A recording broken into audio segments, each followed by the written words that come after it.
La place Jemaa El Fna, en français, place des Trépassés est une très célèbre place publique au sud-ouest de la Médina, vieille ville historique, de Marrakech au Maroc. Ce haut lieu traditionnel, populaire et animé attire plus d'1 million de visiteurs par an, et l'espace culturel de la place Jemaa El Fna, est inscrit en 2001 patrimoine culturel immatériel de l'humanité par l'UNESCO. Véritable cour des miracles, aux portes des souks de Marrakech, proche de la mosquée Koutoubia et du palais royal, cette place est une des principales attractions traditionnelles et historiques du tourisme au Maroc. Elle est animée d'une importante vie populaire de la fin de l'après-midi jusqu'à l'appel à la prière à l'aube.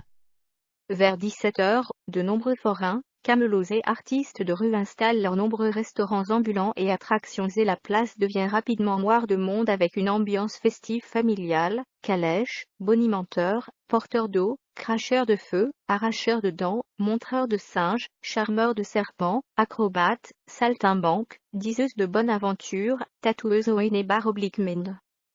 Vendeurs de jus d'orange pressé, conteurs d'histoires, de contes et de chansons, halka, échoppes d'artisanat marocain et commerçants ambulants, marabouts, guérisseurs, vendeurs charlatans de produits magiques, hôtels, restaurants, terrasses de café, gargotiers, restaurants ambulants de cuisine marocaine, groupes de musique folklorique marocaine, musiciens berbères, musiciens jawa, danseurs folkloriques.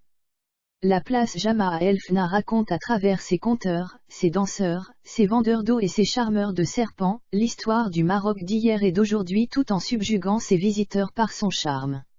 Les chroniques marocaines médiévales rédigées entre le XIe et le XIVe siècle se réfèrent à une rabat, l'Aksar, une esplanade du palais située dans les parages de la Koutoubia. On y aurait infligé publiquement les peines exemplaires dès le XIIe siècle. Le nom actuel de la place Jemaa El Fna n'apparaît qu'au début du XVIIe siècle dans les textes historiques. L'historien soudanais Abderrahmane Saadi, auteur du Tariq al-Soudan, donne la seule explication vraisemblable.